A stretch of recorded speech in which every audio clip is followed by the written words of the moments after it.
What's up, YouTube? It's your boy Maverick Raven coming at you with another one. And today we're going to be talking about something I mean, if you've been paying attention, you already know this. But RFK Jr. actually says that Biden is a bigger threat to democracy than Trump in a CNN interview. And then they force him to watch a clip of his cousin calling his campaign an embarrassment. It's really, really bad. But before we get into this, don't forget to like, share, subscribe, comment. All that stuff helps. And I really would appreciate it if you do it, okay? Join the flock. The water is warm, I like to say. Anyways, independent presidential candidate Robert F. Kennedy argued Monday. I don't know why I said Monday morning that President Joe Biden was a bigger threat to democracy than former President Donald J. Trump, challenging a key narrative from Democrats in the 2024 election. Kennedy spoke about his independent run for president with CNN's Aaron Burnett, a rare primetime opportunity for the candidate that continues tracking interest from voters unhappy with the options of President Joe Biden or former President Donald Trump for president. That's a weird thing to say. Or former President Donald Trump for president. I can make the argument that President Trump is the much worse candidate to democracy, and the reason for that is President Biden is the first candidate in history, the first president in history that has used the federal agencies to censor political speech, to censor his opponent, he said. I have been saying this for a very, very, very long time, okay? A very long time. Everything that's going on right now with the president, being basically uh, sought after court case after court case after court case. That is not a coincidence, okay? There's a reason why they call things the October surprise or whatever. Or what is it? The October surprise? The November surprise? I think it's the October surprise. But basically, you do these things to make a candidate look worse in the eyes of the voters, especially the independent, low information voters. People have no idea of what's actually going on. People that get their people that read books, cliff notes instead of reading the actual book. These are the people that, instead of getting the whole story and watching and reading and researching everything there is to research about both candidates, they just go, "Oh, I think I heard in CNN that he's a fascist. No, I'm not going to vote for him." That is the level of insanity that we've reached here. He acknowledged that Trump's efforts to overturn the election was a threat to democracy and appalling, but that Biden's attempts to censor his political opponents was much worse. Even if it was true that he was trying to overturn the election, which is not true, but even if that was true, he still let go of power peacefully, didn't he? What Biden is doing is not peaceful. The greatest threat to democracy is not someone who questions election returns. Thank you. Oh, thank you. But a president of the United States who used the power of his office to force social media companies, Facebook, Instagram, Twitter, to open a portal and give access of that portal to the FBI, the CIA, to the IRS, to censor his political critics, Kennedy said. And he did do this. He did do this. Ultimately, Kennedy revisited his claims that both the 2000 and 2004 elections were stolen and that it was wrong to demonize people who questioned election results. People who say that the election is stolen, we shouldn't make pariahs of those people. We shouldn't demonize them. We shouldn't vilify them.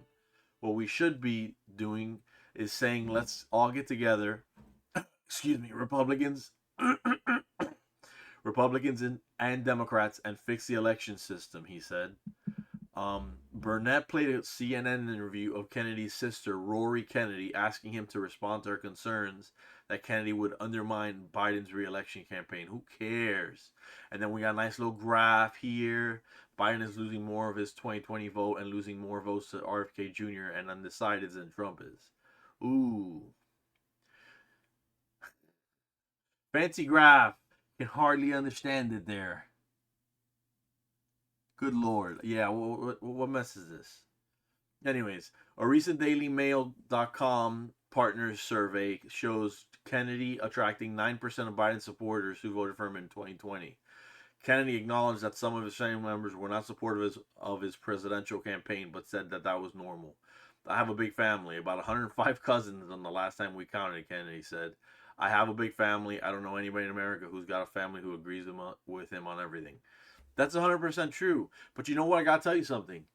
For you to take a person who's doing an interview with you, who agreed to the interview for whatever reason, whether it's prime time, whether because it was prime time, you know, whether it was a prime time interview, so he saw a good, opportunity for, to get his message out, or to be seen or whatever, or whether he just did it in good faith and he said, oh, yeah, sure, interview me, whatever. You don't put a man on your show and then all of a sudden show him clips of people who are saying bad things about you. That's called an ambush, and that's bullshit, okay? Shouldn't do that. I'm not even an RFK Jr. fan. He says some things that I agree with, but I'm not even a fan. I'm not going to vote for him. You know who I'm voting for.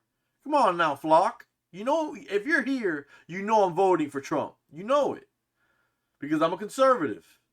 And RFK Jr. does have some conservative, points. But everything he's saying here is 100% spot on. I have a very small family, and even I have family members who don't agree with me. I only have one. No, oh, wait.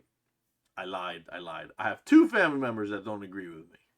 But still, that happens. We just look at them and go, okay, whatever, yeah. At Thanksgiving, that's all. That's all you do. He said he would continue to love and appreciate members of his family, even those who were actively speaking against him. You see what a mature difference this is, as opposed to a man who's obviously gone senile and is slamming his fists on a podium in front of red light, looking like the Emperor from Star Wars and shit. Come on now, guys. There's a difference. We could disagree on issues and we could disagree with passion and information, but we still loved each other. And I love Rory. I love my family. I feel loved by them, he said.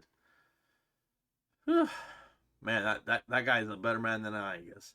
Kane disputed the argument that his presence of the race would only help Trump win, claiming voters supporting him were already discouraged from voting in the first place. He said he was running a populist campaign based on ideals that was not intent on demonizing the opposite candidate, but rather trying to tackle some of the toughest issues facing Americans. I don't think either President Trump or President Biden are going to solve the debt crisis in this country, which is existential. I don't think either of them are going to get us out of foreign wars, this addiction that we have to forever wars, he said. Oh, come on. Now he lost me. He lost me. Because that's bullshit. Because President Trump was the first president in forever to not start a new war. He got us out of wars, and then he didn't even start new ones. So for that, you got to be thankful for the man.